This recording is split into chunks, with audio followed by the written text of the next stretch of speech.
What's up guys, welcome back to another episode. As promised in our last one, I'm going to give you a little walk around of the engine, and we also made an engine dolly. Let's go have a look.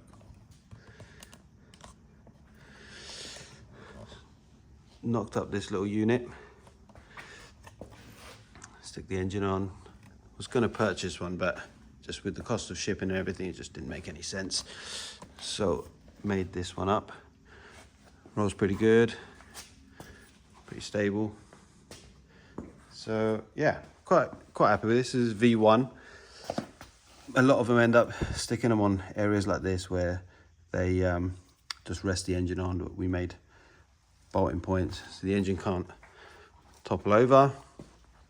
The angle is as it would sit in the car. So as you can see, it's leant back, so as it would sit in the car. So we should just be able to lower the car over the top of it and end up just mounting it on. But yeah, this is the engine now. Everything's been done up. Everything's zinc coated, painted, cleaned. Bunch of T7 stuff.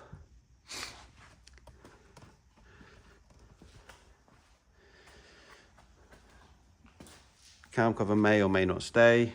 It's already got the ports for the breather. It's a little bit chipped about and was on a turbo car before, so in fact on the DC5.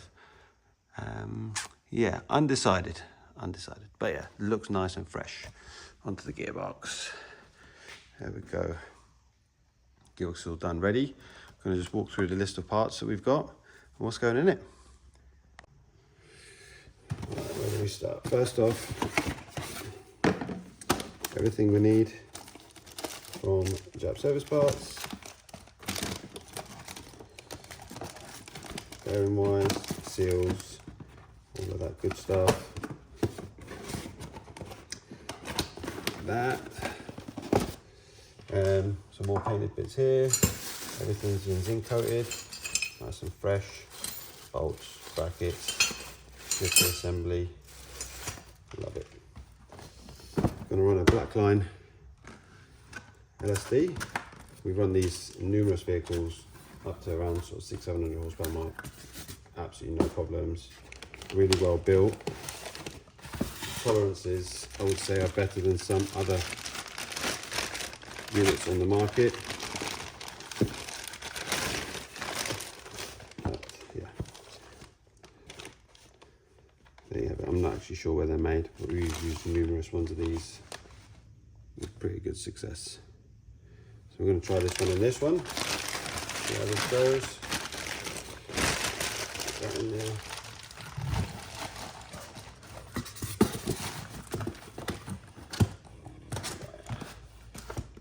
And the gear set that we're running.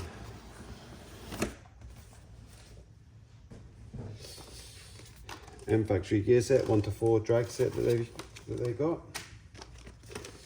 Bunch of stickers, blah, blah, blah. And yeah, there we go. 1 to 4. Okay, what I'm going to do, I'm going to grab an OEM gear just to show you a side-by-side comparison. Okay, right, input shaft. Let's grab this one out. So this is the Mfactory input shaft. Much thicker gears, obviously, as you can see, longer spline for things like twin disc, which is what we're going to be running. In fact, I'll go and get that in a minute. And versus OEM. Not as much spline area, obviously always designed for just a standard OE clutch. You can see the gears are visibly a lot different. And just to compare side by side, third gear, this is the Mfactory one. Again, a pretty big unit in comparison to the OEM one. From side by side, you can really see the difference. And obviously, if you happen to be running one of these in your turbo car, this is essentially what you could be facing with a stripped gear set. So this is not the answer to all the horsepower in the world, but it is up to around the 500-600 horsepower mark, is going to save you from ending up like this. While we're on the subject, I think we should have a look at the clutch. Okay, let's put this in here for a minute. And going with the spirit of this build, we are running a China twin disc. Oh, TV there. It even comes with the instructions. Well, I wonder if they'll sponsor us. So the idea with this build is to build a 9-second car that can be driven on the street drag at somewhat of a budget. So we're gonna test these and see how they do. Release bearing.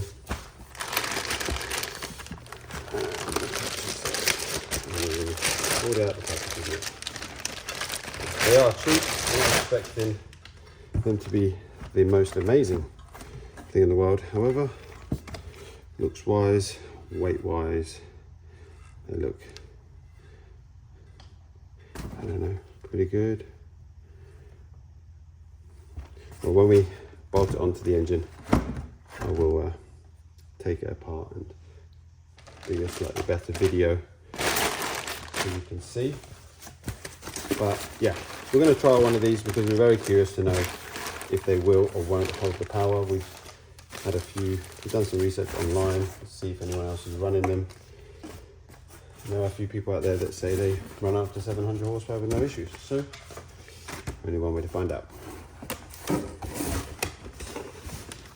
But now we're going to get on with building the gearbox, getting that ready.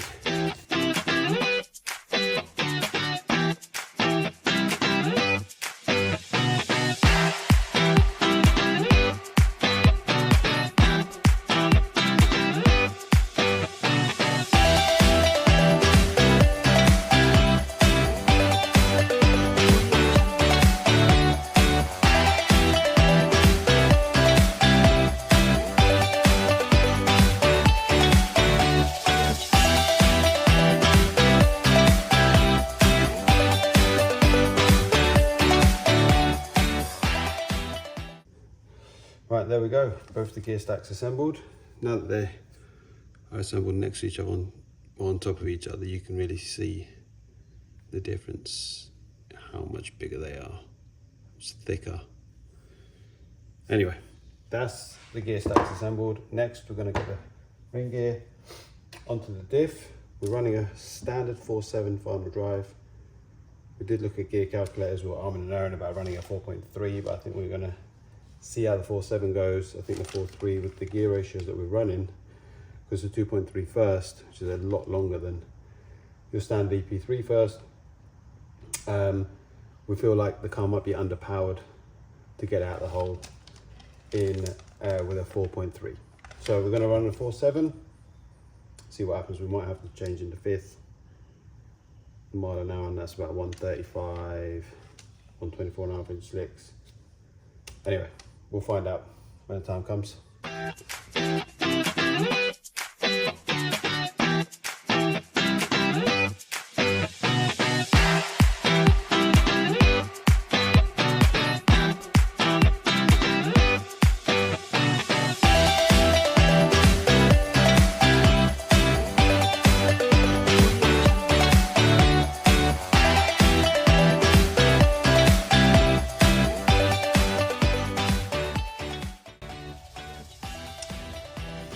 Right, diff's all built up, both bearings, speedo drive, and gear. Next up is going to be prep the case and measure up the diff shim and the input shaft shim. Go from there.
we go then. Gearbox assembled. All we're going to do is get the casing on there and then attach it to the engine.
Gearbox all buttoned up, looking fresh.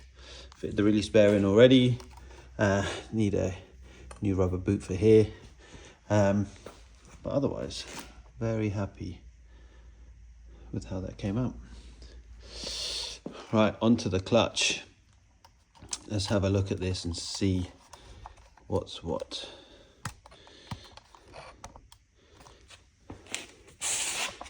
So, as I said earlier, it's Adlerspeed one.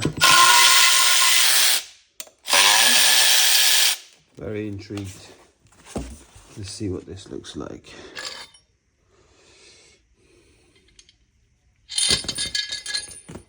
Get rid of these bolts.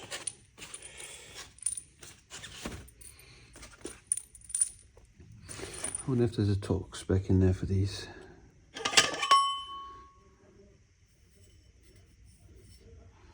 Have to brake clean all these off, but I would have expected it to be a bit cleaner. And it's fresh. Looks like it was an ex-demo one or something.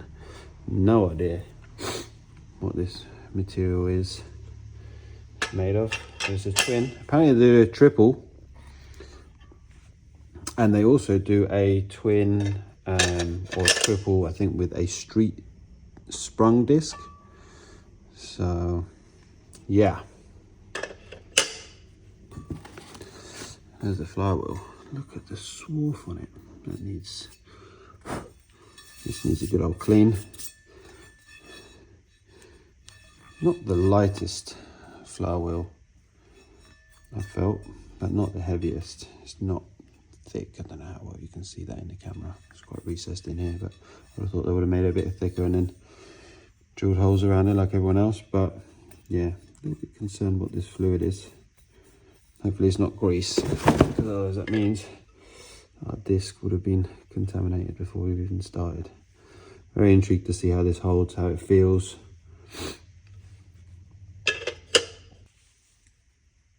Well, let's get that fitted up and see how it goes.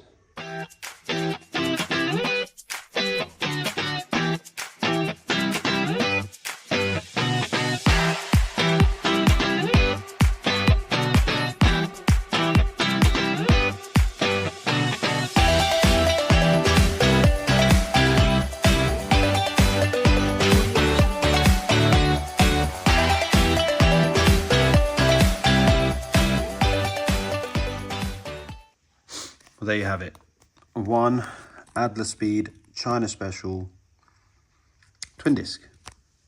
Everything fitted up nicely, lined up. Can't complain. Honestly, for 400 quid, it's, I mean, how wrong can you go? It's cheaper than buying a single plate disc with a flywheel. I mean, single plate clutch on its own nowadays is what, 450, 500 plus a flywheel for another 150, 180. So yeah, that's on, all lined up. Gearbox is ready to go on. So let's get these two together.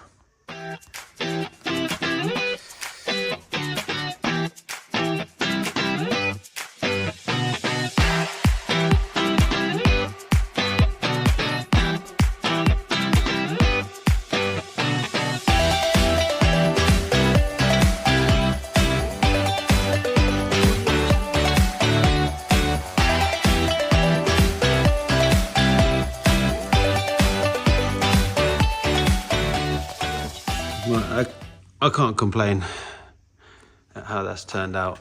I need the washer for there, I need a washer for there. Even got the reverse switch re-zinced, but I'm not sealing that up until we've got gearbox fluid in it. It's far easier to fill that through there than it is through that. And honestly, this engine stand, trolley, dolly thing, best thing ever. To put the clutch and flywheel on, I just put a extension bar and a breaker bar and a socket over the crank pulley, and I could just torque it up without worrying about the engine tipping over or trying to support it. And putting the gearbox on was a piece of cake. I know it was on time lapse, but you could probably see that that did not take a lot of effort to get that on. And the splines lined up perfectly on the input shaft. But yeah, massively chuffed with that. It's easy to move around. That's engine and box on there together.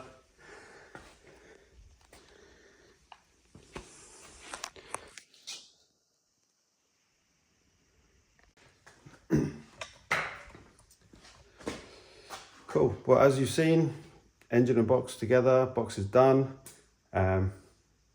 See if it should take all the horsepower, I guess. The engine wise, everything is done. The only thing I need to do is grab a starter motor and alternator. I think I'll just go buy a new one because everything is fresh. Other than that, we are ready to drop in the car. I think next, probably leave that till the next episode. We can get the car in and tidy up the engine bay, get it ready for the engine to go in, put the engine in. Hopefully we're going to get the turbo by then, and we already have the manifold in a few little bits, but literally turbo, I think turbo injectors and the throttle body really the last things on the list to tick off. But overall, I'm really happy with how it came out. It looks pucker. I feel like I need to paint the engine bay now to suit the rest, but not going to do that. Just going to give it a good scrub. It's a clean bay, just needs a good wash. And that's it. So hopefully you enjoyed that episode. I did. I mean, I honestly enjoyed putting that together and just waiting for the end result to see how good it looked amazing. So yeah, catch you guys in the next one.